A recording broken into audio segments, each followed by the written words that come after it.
أعوذ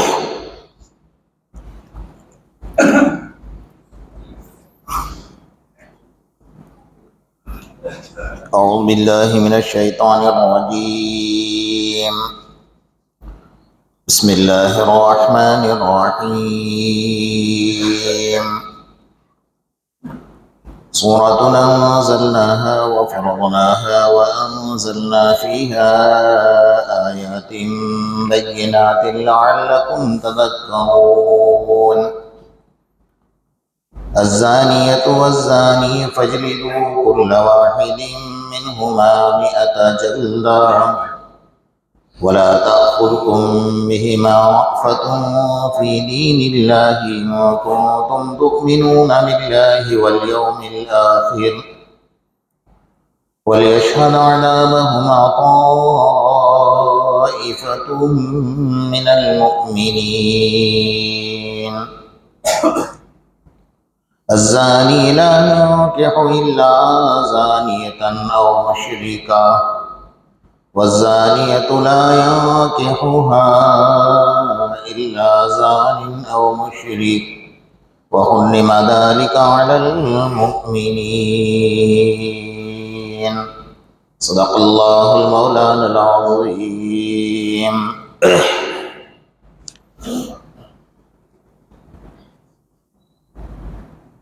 جس صورت کی ابتدائی آیات آپ حضرات کے سامنے تلاوت کی گئی ہے، اس صورت کا نام سورۃ النور ہے۔ مدینہ المنورہ میں یہ صورت نازل ہوئی ہے اور مستقل ہر اتوار کو یہاں پر عشاء کی نماز کے بعد جو تفسیر ہوتی ہے، اس میں دوسری آیت پر ہماری گفتگو چل رہی تھی۔ قبل اس کے کہ آپ حضرات کے سامنے اس آیت کے متعلق کچھ باتیں عرض کی جائے، ہم سب کو اللہ تبارک و تعالیٰ کا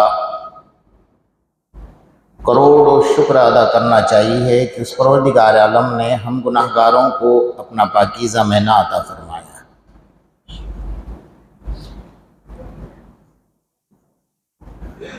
دیگر رمضانوں میں اور اس رمضان میں بہت فرق ہے۔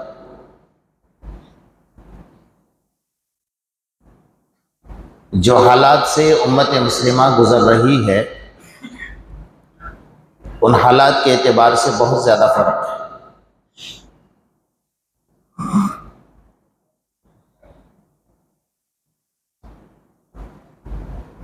ہم سب کے آقا محمد رسول اللہ صلی اللہ تعالی علیہ وسلم نے حجۃ الوداع کے اندر جو خطبہ ارشاد فرمایا تھا کہ اے میرے امت کے لوگوں، 2 چیزیں تمہارے درمیان میں چھوڑ کر جا رہا ہوں، ایک قرآن مجید اور دوسری میری سنت۔ جب تک ان 2 چیزوں کو تم مضبوطی سے تھام لوگے، دنیا کی کوئی طاقت تمہیں گمراہ نہیں کر سکتی، نہ زیر کر سکتی۔ مصیبت یہ ہے کہ ان دونوں چیزوں کو ہم نے چھوڑ دیا ہے۔ اللہ کے قرآن کو بھی چھوڑ دیا ہے اور سنتوں کو بھی چھوڑ دیا ہے۔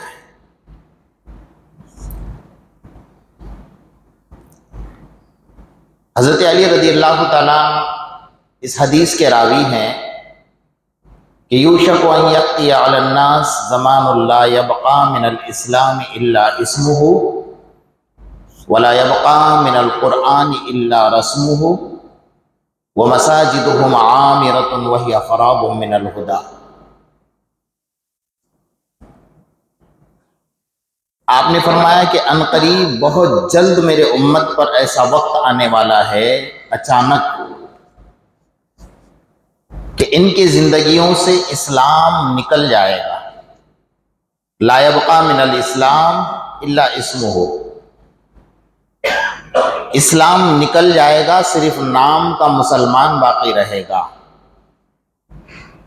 دوسرا جز اس حدیث کا یہ ہے، بڑی چونکانے والی حدیث ہے، شاید حدیث پڑھنے کے بعد محسوس ہوتا ہے کہ یہ حدیث آقا انعامدار محمد رسول اللہ صلی اللہ علیہ وسلم نے آج کے دور کے لیے ارشاد فرمائی،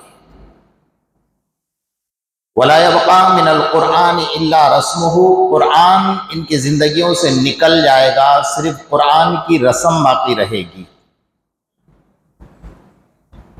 اور تیسرا جز حدیث کا ہے، مَسَاجِدُهُمْ عَامِرَةٌ وَهِيَ خَرَابٌ مِّنَ الْهُدَىٰ، مسجدیں بڑی عالیشان ہوگی لیکن نمازی ہدایت سے خالی ہوں گے۔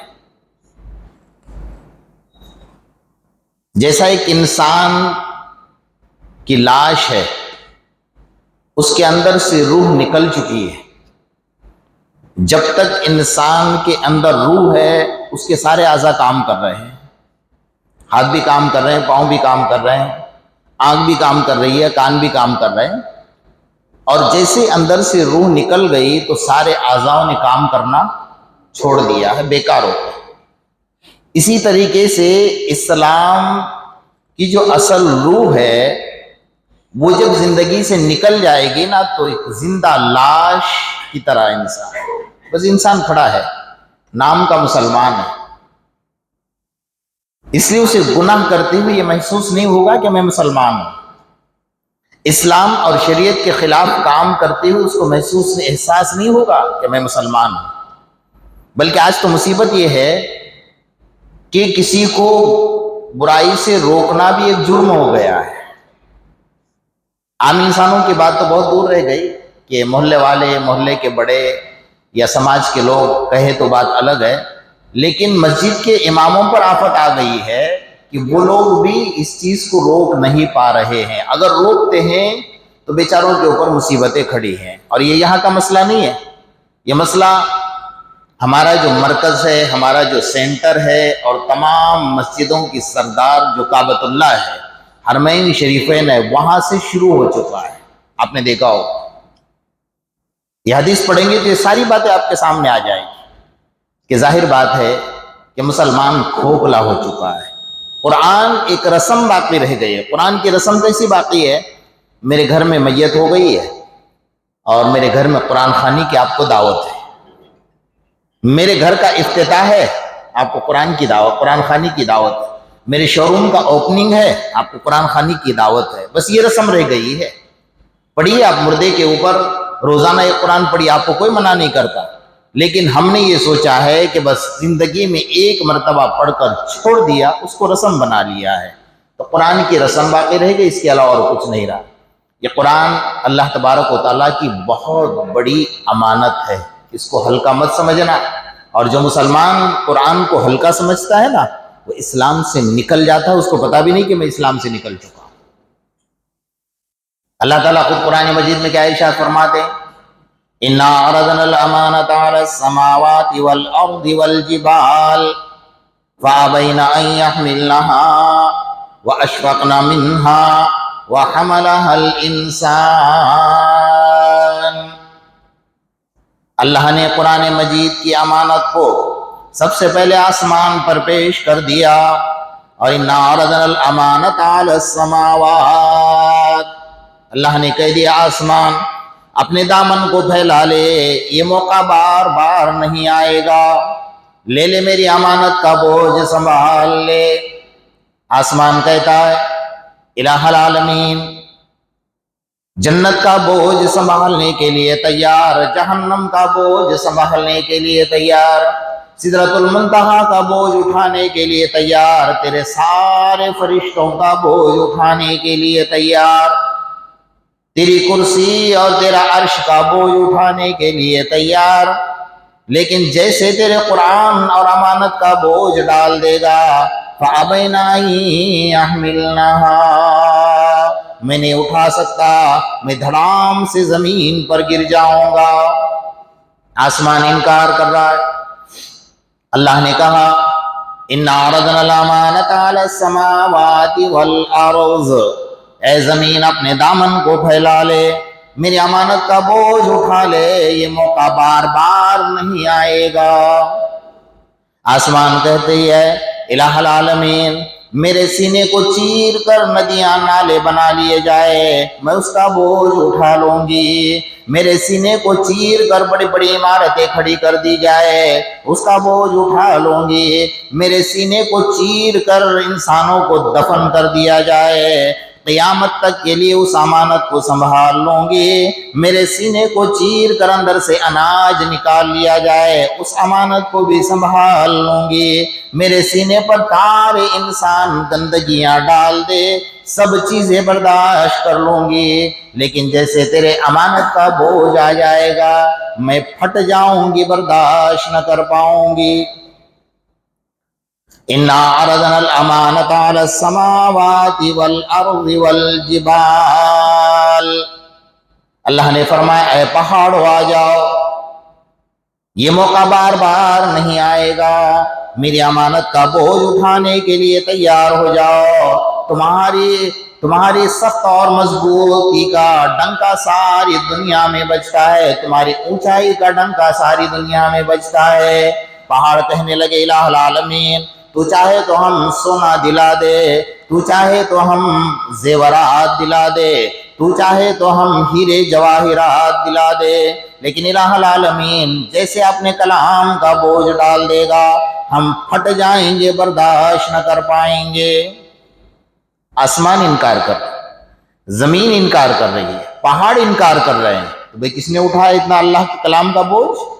وَحَمَلَهَا الْإِنسَانُ، اس امانت کو جس سینے پر اتارا گیا، اس سینے اتنا پاکیزہ سینہ محمد رسول اللہ صلی اللہ علیہ وسلم کا سینہ۔ حضرت امام غزالی رحمۃ اللہ علیہ فرماتے ہیں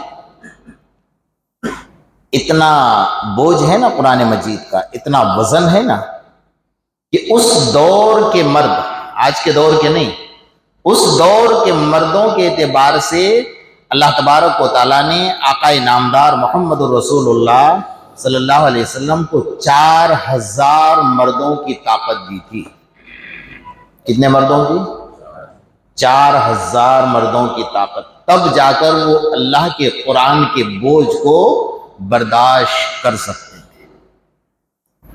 بلکہ حضرت عائشہ رضی اللہ تعالیٰ عنہ فرماتی ہے کہ جب اللہ کے رسول صلی اللہ علیہ وسلم میرے پنڈلی مبارک کے اوپر اپنا سر مبارک رکھتے تھے اور کبھی آنکھ لگ جاتی تھی اور اس وقت میں وحی کے آثار شروع ہوتے تھے، قرآن اترنا شروع ہوتا تھا، تو مجھے ایسا محسوس ہوتا تھا کہ میرے پاؤں کے اوپر پہاڑ رکھا ہوا ہے، مجھے ایسا لگتا تھا کہ میرا پاؤں ٹوٹ گیا ہے، اتنا بوجھ اللہ کے قرآن کا۔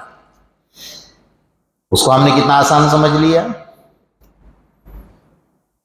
بلکہ کئی منحوس گھرانے ایسے ہیں کہ سال سال تک قرآن لپیٹ کر شوکیس کی زینت بنا کر رکھا جاتا ہے، لیکن کھول کر کوئی دیکھنے والا نہیں ہے اس کا۔ اور ہم یہ سمجھ رہے ہیں کہ میرے گھر میں قرآن ہے نا شوکیس کے اندر، تو اللہ کی رحمت اترتی ہے، اللہ کی برکت اترتی ہے، میرے گھر میں قرآن رکھا ہوا ہے، ٹی وی روزانہ صاف کیا جا رہا ہے، کھڑکی کانچ دروازے روزانہ صاف کیے جا رہے ہیں، اور قرآن کی دھول سال میں 1 مرتبہ صاف کی جا رہی ہے۔ علامہ لاہوری رحمۃ اللہ علیہ فرماتے کان کھول کر سن لے کہ جس گھر میں قرآن شوکیس کی زینت بنا کر رکھا ہے اور اس کو کوئی کھول کر دیکھتا نہیں ہے نا، وہ قرآن 24 گھنٹے اس گھر والوں پر اللہ کی لعنت برساتا ہے۔ اور بندہ ایک جھوپڑی میں رہتا ہے، صبح اٹھتا ہے، اللہ کے قرآن کو کھولتا ہے اور بڑی محبت کی نظر سے دیکھتا ہے اور اس کو پڑھتا ہے، تو وہ قرآن ان کے لیے دعائیں کرتا ہے، اللہ سے سفارش کرواتا ہے۔ الصیام والقرآن یشفعان للعبد، اور جہاں رمضان کا تذکرہ اللہ نے کیا نا، شہر رمضان الذی انزل فیہ القرآن، اللہ نے رمضان کے بارے میں فرمایا کہ ہم نے قرآن مجید کو رمضان میں اتارا ہے، تو پہلے روزے کا تذکرہ نہیں کیا، پہلے قرآن کا تذکرہ کیا ہے، اس لیے کہ قرآن مجید رمضان رمضان جو ہے نا وہ قرآن مجید کی سالگرہ ہے، اور اللہ تعالیٰ نے رمضان کو روزوں سے زینت نہیں بخشی ہے بلکہ قرآن مجید سے زینت بخشی ہوئی، اس لیے اپنی زندگی کا معمول بناؤ۔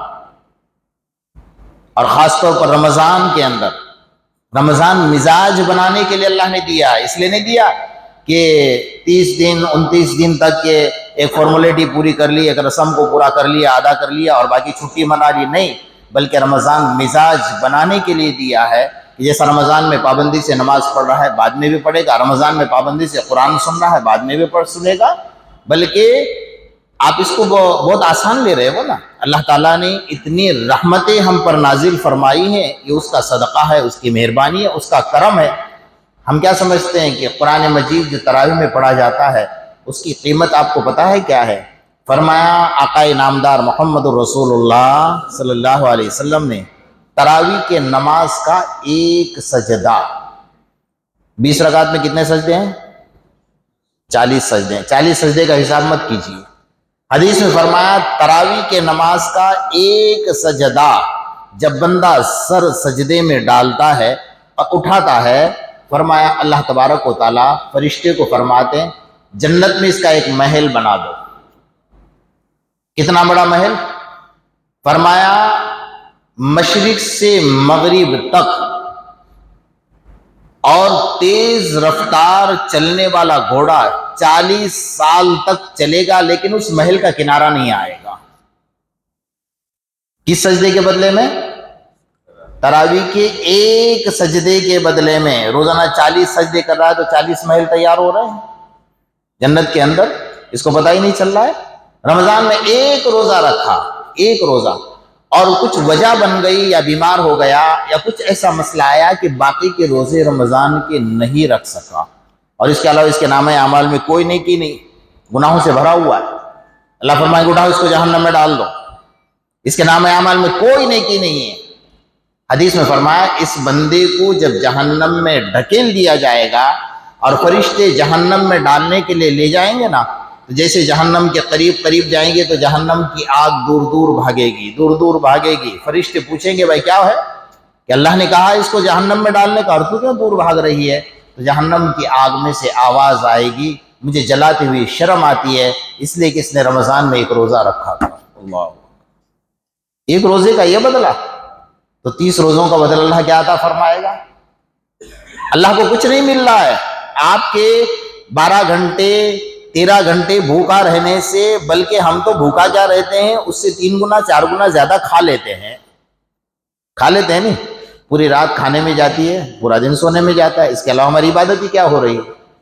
ہم نے کوئی نظام نہیں بنایا، ہم نے رمضان کا کوئی نظام نہیں بنایا، ہم نے اتنا نظام بنایا کہ پوری رات جاگنا ہے، سحری کرنی ہے، اور اللہ ماشاءاللہ فجر کی نماز پڑھ کر بستر پر سونا ہے۔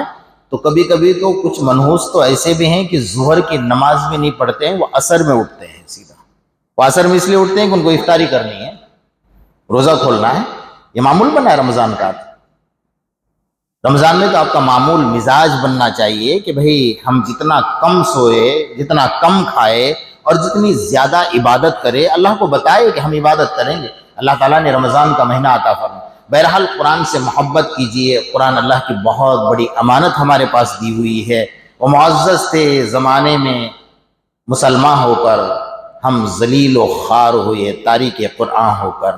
آج جو دنیا میں ذلت کا ڈنکا ہمارے سر بج رہا ہے نا، اس کی بنیادی وجہ یہ ہے کہ ہم نے اللہ کے قرآن کو چھوڑ دیا ہے۔ حضرت علی مرتضیٰ رضی اللہ تعالیٰ عنہ، بڑی عجیب بات ہے، سن لیجیے، حضرت علی کے اقوال پڑھا کیجیے، حضرت علی کے فرمان پڑھا کیجیے، زندگی بدل جائے گی۔ حضرت علی رضی اللہ تعالیٰ عنہ حضرت عمر فاروق رضی اللہ تعالیٰ عنہ کے دور میں خواب دیکھ رہے ہیں۔ حضرت عمر کا دور ہے، آپ خلیفہ ہیں، خواب میں منظر دیکھا کہ آقا نامدار محمد رسول اللہ صلی اللہ علیہ وسلم فجر کی نماز میں مسجد میں تشریف لائے، اور آپ کا معمول تھا کہ صحابہ کرام جیسے جیسے جس صف سے آپ گزرتے تھے صحابہ کرام اس صف میں کھڑے ہو جاتے تھے، تو معمول کے مطابق آئے، آپ نے نماز پڑھائی فجر کی، اور نماز کے بعد آپ صحابہ کی طرف اپنا رخ کر کے بیٹھ گئے، ایک صحابی کھجور کی ٹوکری لے کر سر پر آئے اور بازو میں بیٹھ گئے. جیسے آپ معمولات سے فارغ ہوئے تو آپ نے اس کھجور کی ٹوکری کو اپنے سامنے لیا، کھولا اور اپنے ہاتھ اپنے دست مبارک سے ایک ایک صحابی کو ایک ایک کھجور دیتے گئے. حضرت علی کونے میں بیٹھے ہیں اور دل دل میں سوچ رہے ہیں کہ میں بھوکا ہوں، فاطمہ بھوکی ہے اور حسن حسین دونوں بھوکے، ہم چاروں چار بھوکے. جب سب لے کر فارغ ہو جائیں گے تو میں جاؤں گا آقا نامدار محمد رسول اللہ صلی اللہ علیہ وسلم کے پاس اور جا کر کہوں گا کہ یا رسول اللہ صلی اللہ علیہ وسلم میں بھی بھوکا ہوں، فاطمہ بھی بھوکی ہے، حسن حسین بھی بھوکے ہیں، تو ہمیں 4 کھجور عنایت فرمائے تاکہ ایک ایک کھجور ہم کھا لیں. یہ سوچ کر آپ بیٹھے ہوئے. جب سارے صحابہ لے کر نکل گئے تو حضرت علی کھڑے ہو گئے لیکن ہمت نہیں ہوئی. آئے، ایک کھجور اللہ کے رسول نے دی اور لے کر چلے گئے. جیسا لے لی تو آنکھ کھل گئی کہ اللہ میں نے یہ کیا منظر دیکھا خواب میں، یہ منظر میں نے کیا دیکھا، سمجھ میں نہیں آیا. تو بہرحال آنکھ کھلی، تہجد پڑھی اور فجر کی نماز کے لیے مسجد میں آئے. نماز پڑھی جیسا معمول کے مطابق. حضرت عمر رضی اللہ تعالیٰ عنہ آئے، صحابہ کرام نماز پڑھائی اور صحابہ کے چہرے کی طرف رخ کر کے بیٹھ گئے. یہاں تک تو معمول کے مطابق تھا. ایک صحابی کھجور کی ٹوکری لے کر آئے تو انہیں سارا خواب یاد آیا کہ میں نے خواب میں دیکھا تھا منظر، لیکن کس کو دیکھا تھا؟ اللہ کے رسول صلی اللہ علیہ وسلم. اور یہاں کون بیٹھے ہیں؟ حضرت عمر بیٹھے ہیں. تو خواب پورا یاد آ گیا، چپ چاپ کونے میں بیٹھے. اب حضرت عمر نے اپنے معمول کے مطابق کھجور کی ٹوکری کھولی اور ایک ایک کو ایک ایک کھجور دے رہے. حضرت علی سوچ رہے ہیں کہ رات میں تو میں نے خواب میں دیکھا تھا آقا کو، وہاں تو ہمت نہ ہو سکی. عمر میرے دوست ہیں، عمر کو میں عرض کر دوں گا کہ عمر میں بھی بھوکا ہوں، فاطمہ بھی بھوکی ہے، حسن حسین بھی بھوکے ہیں، تو 4 کھجور عنایت فرمائے، آپ کا احسان ہوگا.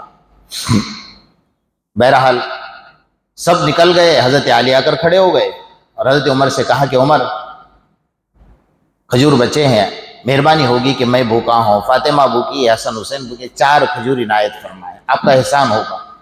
اتنا کہنا تھا کہ حضرت عمر جگہ سے کھڑے ہو گئے اور کہا کہ علی اگر رات میں تجھے آقا نامدار محمد الرسول اللہ صلی اللہ علیہ وسلم 4 کھجور دیتے تو عمر بھی دیتا، لیکن آقا نے 1 دیے تو عمر بھی 1 ہی دے گا.